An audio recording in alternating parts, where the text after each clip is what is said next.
السلام علیکم۔ آج کا ہمارا واقعہ ہے ایک بادشاہ جس کی کئی بیویاں تھیں۔ سبق آموز واقعہ۔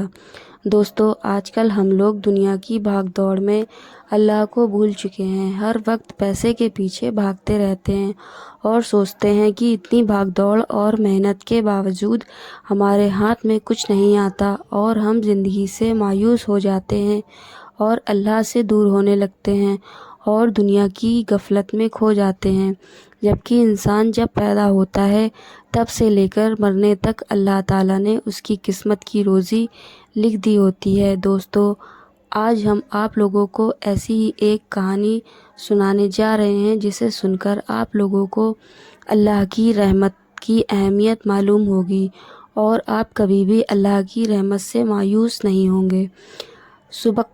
سبکتگین بادشاہ اپنی ایک بیوی سے بہت زیادہ محبت کرتا تھا۔ ایک بار دوسری بیویوں نے اس سے کہا کہ آپ اپنی ایک بیوی سے سب سے زیادہ محبت رکھتے ہیں، حالانکہ حسن جمال میں ہم اس سے زیادہ ہیں، سمجھداری میں بھی ہم اس سے زیادہ ہیں، آخر اس میں کون سی ایسی خاص بات ہے جو ہم میں نہیں ہے؟ ہمیں تو اس کے اندر کچھ نظر نہیں آتا، مگر آپ کی محبت کی نگاہ جو اس پر اٹھتی ہے وہ کسی دوسری بیوی پر نہیں اٹھتی، آخرکار کیا وجہ ہے؟ بادشاہ نے کہا، اچھا، میں کسی دن اس کا جواب تم سب کو دے دوں گا۔ اس کے بعد اس کی بیویاں یہ بات بھول گئیں۔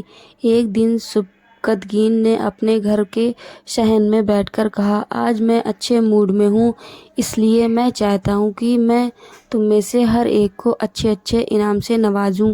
یہ بات سن کر خوش ہوئیں کہ آج ہمیں شاہی خزانے سے انعام ملے گا۔ صحن میں سونے، چاندی اور زیورات کے ڈھیر لگا دیے گئے۔ بادشاہ نے سب کو بلا کر کہا کہ اس صحن میں جو چیزیں پڑی ہوئی ہیں ان میں سے جس چیز پر جو بیوی ہاتھ رکھ لے گی اس کو وہ چیز انعام کے طور پر دے دی جائے گی۔ چنانچہ جس وقت میں اشارہ کروں تم دوڑ کر اپنی پسند کی چیز پر ہاتھ رکھ لینا۔ بیویاں تیار ہو گئیں اور انہوں نے اپنی اپنی پسند کی چیزوں پر نگاہ جما لی۔ کسی نے یاقوت کے اوپر، کسی نے ہیرے کے اوپر، کسی نے سونے کے اوپر، کسی نے چاندی کے اوپر۔ بادشاہ نے اشارہ کیا تو بیویوں نے دوڑ کر اپنی اپنی پسندیدہ چیزوں پر ہاتھ رکھ لیے، لیکن وہ بیوی جس پر اس کی محبت کی خاص نظر رہتی تھی وہ اپنی جگہ کھڑی رہی۔ جب اس نے دیکھا کہ ہم نے قیمتی چیزوں پر ہاتھ رکھ لیے مگر اس نے کسی چیز پر ہاتھ نہیں رکھا تو وہ ہنسنے لگیں اور بادشاہ سے کہنے لگیں، بادشاہ سلامت، ہم کہا کرتے تھے کہ یہ بیوقوف ہے اور اس کے اندر عقل کی کمی ہے، اور آج اس کی عقل کی کمی کھل کر سامنے آ گئی۔ یہ تو بس سوچتی رہی، لہٰذا آج اس کے پلے کچھ نہیں آئے گا۔ بادشاہ نے اس سے پوچھا، اے اللہ کی بندی، تو نے کسی چیز پر ہاتھ کیوں نہیں رکھا؟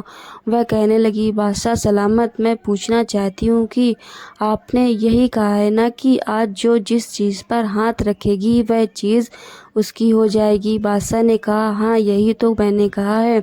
اس نے یہ سنا تو آگے بڑھی اور بادشاہ کے کندھے پر ہاتھ رکھ دیا اور کہنے لگی، بادشاہ سلامت، جب آپ میرے ہو گئے تو سارا خزانہ میرا بن گیا۔ بادشاہ اس کی یہ بات سن کر اپنی دوسری بیویوں سے کہا کہ دیکھو، اس کی عقل مندی اور محبت کی وجہ سے میں اس سے زیادہ محبت کرتا ہوں۔ دوستو، اسی طرح جب انسان محبت الہی تھام لیتا ہے تو کائنات کی چیز اس کے لیے